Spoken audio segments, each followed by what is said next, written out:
Hello, this is Dr. Adam J. Bach. In this audio presentation, we're going to talk about why entrepreneurship matters. Specifically, we're going to begin the conversation by talking about the factors that lead people to become entrepreneurs. So this map is from your textbook, Disciplined Entrepreneurship. And we're pretty much beginning prior to the actual map that's shown here with market segmentation by thinking about who we are, understanding our own motivations and the factors that could lead any of us to become an entrepreneur is really the essential starting point prior to thinking about potential markets. But I want you to have this map in your mind as you begin this process, because this course will take you step by step through nearly all of the actual 24 steps in the disciplined entrepreneurship process. It's important to recognize that this process, this disciplined entrepreneurship framework, is designed to help you think about whether an opportunity is attractive, and if you decide to pursue it, the steps to take in order to potentially bring an innovation to the market. At the same time, it's not about giving you a definitive answer for whether to be an entrepreneur or not. You could go through this process and discover that an opportunity is not very attractive, but that you still really want to work on commercializing it. Or you could go through this process and discover that an opportunity does seem pretty attractive, but you're not personally interested. Those are both perfectly reasonable conclusions to reach, and they hinge on this question of motivation and driving factors. And that's why we begin the course by thinking about the entrepreneur as compared to the opportunity. We want you to have this time to think about whether this is something you're interested in, and it's perfectly fine if you're not, as well as how that relates to the specific opportunities that you may or may not choose to pursue. So this is a good time to open up the activity in Canvas. I strongly encourage you, as you begin to go through all of these presentations, to consider using multiple tabs or a separate window. If you're lucky enough to have two monitors, of course, you could simply put the presentation on one monitor and the activity in another. Obviously, this is an online course, and you are welcome to do the activities afterwards, but you will get the most out of the activities and the best learning experience by doing these in process, in parallel. That's how they're designed to function. And so the first piece of this activity is to think of someone that you know personally that you feel is entrepreneurial. So I don't want you to pick someone like Steve Jobs or Elon Musk unless you know people like that very personally. Obviously, Steve Jobs you'd have to have known previously since he's passed. And then I want you, so identify that individual, but it could be just a friend of the family, or it could be a parent, or it could be someone you know from school.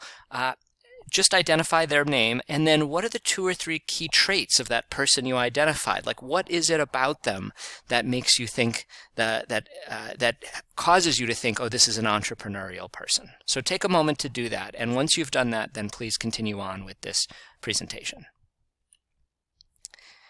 So it's important to recognize the difference between what popular media tends to identify as entrepreneurial traits versus what the research actually shows.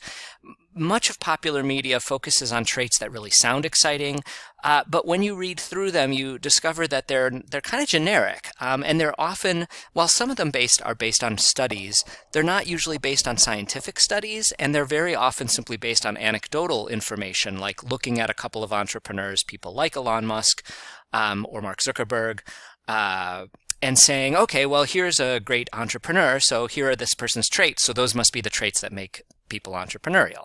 And so here's an article, for example, from Entrepreneur magazine, which is a reasonably reputable source, and I think there's lots of interesting things published there, in which this particular author identifies the key traits of an entrepreneur as being passion, motivation, optimism, creativity, and risk-taking. Well, this could be a skydiver, right? So we want to recognize that sometimes what's in the popular media is not always what the actual academic research, the scientific research has shown. And another key point to really remember is that the traits that lead people to become entrepreneurs may not be the same traits that help entrepreneurs succeed. this is in part why we teach entrepreneurship, because you may or may not be able to fully control or impact the things that could drive you to be an entrepreneur, your financial situation, certain motivations, and so on and so forth. But once you become an entrepreneur, those same factors might not be the elements that cause you to succeed. And those are the skills that we want to teach in the class, so that if you decide to be entrepreneurial, whether it's as a startup founder or in a corporate environment or for a university or a government, that you can be successful regardless of the underlying traits that you bring to the table. So here are some of the traits that research has shown are associated with becoming entrepreneurial. People who have higher self-esteem, people who have a need for achievement and independence, an intrinsic need, not always driven from the outside, but driven from the inside. These folks tend to be good on learning aptitude tests. On the other hand, their GPA is not always stellar, and you've, I'm sure, heard the anecdotal stories about all of the top entrepreneurs who dropped out of college, people like Bill Gates and Mark Zuckerberg and Steve Jobs.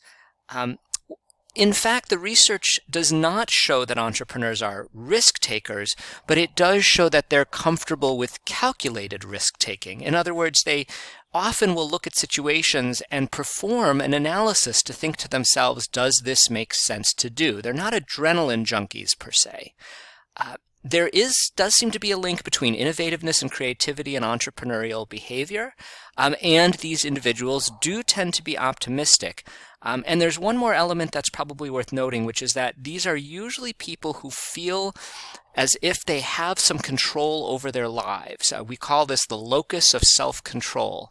And it means that they believe that what they do makes a difference, that if they make a choice, that the outcome of that choice actually matters. And this makes sense. If you thought, for example, that success was based purely on luck, then maybe you wouldn't bother being an entrepreneur. It wouldn't make sense to take on an opportunity. But if you believe that your actions can directly impact the outcome, then clearly it makes sense to seriously consider being an entrepreneur. But it's good to recognize that there's no one type of entrepreneur. There's no single set of characteristics that are always present in a significant degree. I believe anyone can have an entrepreneurial mindset, and I believe almost anyone can try being an entrepreneur. As I mentioned, these are not indicators of success. These are indicators of whether you're likely to choose to become an entrepreneur. There's also a long list of non-trait drivers of entrepreneurship. That is, factors that tend to lead people to become entrepreneurs. These include socioeconomic factors, educational attainment, national immigrant status, nature versus nurture, and prior experience. So we're going to quickly walk through those. There's many socioeconomic drivers. If you have high income, you're less likely to be an entrepreneur, which makes sense because you have a good job that pays well. Being unemployed tends to cause people to be entrepreneurs. Interestingly, having wealth or your family having wealth actually leads you to be more likely to be an entrepreneur. And this sort of makes sense. It might be non-intuitive at first if you think, well, you have all this money, why would you be an entrepreneur? But actually, having money gives you the freedom to explore options. Education is partly linked to entrepreneurship. You'll notice that some survey results suggest that people who have some college or more, who have completed a college degree, are more commonly entrepreneurs than others. But this is not an indication that you can't be an entrepreneur unless you have an indication. Many, many people only have a high school degree, and many entrepreneurs have no high school degree at all. So there is some link there, but it is not a definitive link. Immigrant status, however, very significantly linked to entrepreneurial behavior. This is something I really want to emphasize because there are sometimes suggestions that immigrants in the United States are a source of problems or linked to crime. And the reality of the immigrant impact on the American economy is unbelievably important. Immigrants are almost twice as likely to start businesses in the United States as native-born Americans, and a significant number of high-growth tech companies have immigrant founders. So we're all entitled to our own opinion about how the country should be run and about the role of America in global issues such as immigration and asylum seeking and things like that.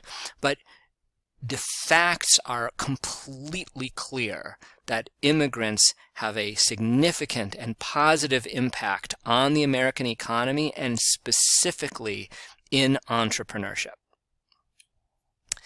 Nature versus nurture is a really fascinating argument that's been taking place in the entrepreneurship literature for many, many years. Are people born entrepreneurs? Do they grow up as entrepreneurs? There's extensive argument about this without a definitive conclusion. The best guess we have right now is that they both matter. Some people seem to have traits that lead them to be entrepreneurial, and some of those traits are hard to change. On the other hand, we know for a fact that people who grew up in families with entrepreneurial parents are more likely to be an entrepreneur. And so there's clearly a nurture effect associated with the environment they grow up in and the experiences that they have. So take a moment now to do the next activity in Canvas. When was the last time that you behaved entrepreneurially? What trait or characteristics would you use to describe that behavior? So here we want you to move on from thinking about someone else that you know and think about your own entrepreneurial activity. And the odds are that you've been entrepreneurial in the last year or two. I don't mean starting a company necessarily. If you have, obviously, feel free to describe that.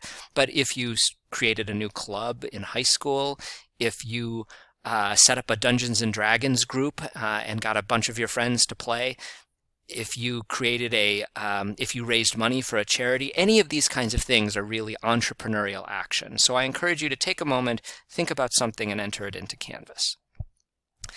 The bottom line about entrepreneurship is that it's less about who you are and more about the actions you take.